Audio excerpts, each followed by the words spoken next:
आगे बढ़ेंगे, अगले सवाल को शामिल करेंगे। प्रतीक का सवाल आ रहा है और इनके पास आईआरसीटीसी के शेयर है। 200 शेयरों की संख्या है, 720 पर खरीद के रखे हैं और इन लेवल्स पर करीब 43,000 से ज्यादा का नुकसान होता हुआ 503 पर आज आईआरसीटीसी की क्लोजिंग रही, करीब 1.5% की तेजी के साथ।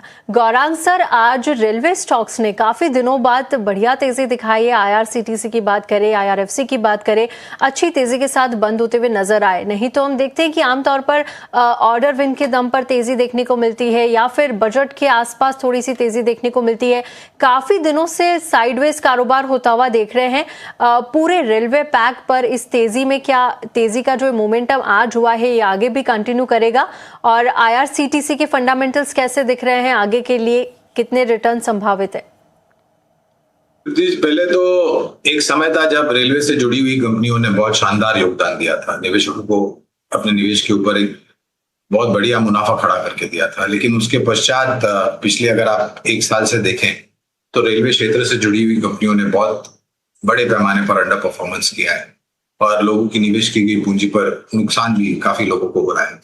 जहां तक आईआरसीटीसी की बात है तो एक समय पर हमारी खरीदारी की राय थी, हमारे लक्ष्यांक से ये 1.5 गुना बढ़ गया था।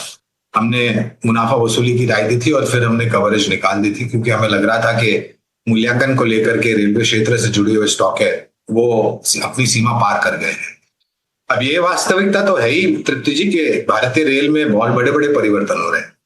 काफी सारी नई वंदे भारत ट्रेन चल रही है, बहुत जल्द मुंबई अहमदाबाद मुंबई बुलेट ट्रेन होगा। Dedicated freight corridors, railway station के आधुनिकीकरण, कोचेस के आधुनिकीकरण, रेलवे वैगन्स के आधुनिकीकरण और नई ट्रेन लॉन्चेस होंगी। इस सब का फायदा रेलवे से जुड़ी कंपनियों को मिलेगा और खास करके आईआरसीटीसी को, क्योंकि आईआरसीटीसी केवल मात्र मुसाफरी को टिकट मुहैया नहीं कराती है, बाकी बहुत सारे काम भारतीय रेल के लिए करती है। अब दिक्कत यह है कि यहाँ पर भी 720 की खरीद है तृप्ति जी और भाव है 503 का, यानी कि प्रति शेयर आपको 220 रुपए के आसपास का नुकसान हो रहा है। तो सबसे पहले तो प्रश्न ये उठता है कि क्या अपनी पूंजी ये फिर से आ पाएगी कि नहीं आ पाएगी। मुनाफा तो छोड़ दीजिए, तो अभी स्पेसिफिक तो राय नहीं दूंगा तृप्ति जी, क्योंकि फिलहाल कवरेज नहीं है आईआरसीटीसी पर। लेकिन फिर से वही बात दोहराऊंगा, निवेशकों को और कारोबारियों को अपने नुकसान की एक सीमा बांध करके चलनी चाहिए। हद से बाहर नुकसान चला जाता है तो मुनाफा तो छोड़ दीजिए, आपकी पूंजी जो लगाई है वो लौट करके आएगी नहीं, उस पर बड़ा प्रश्न चिन्ह लग जाता है।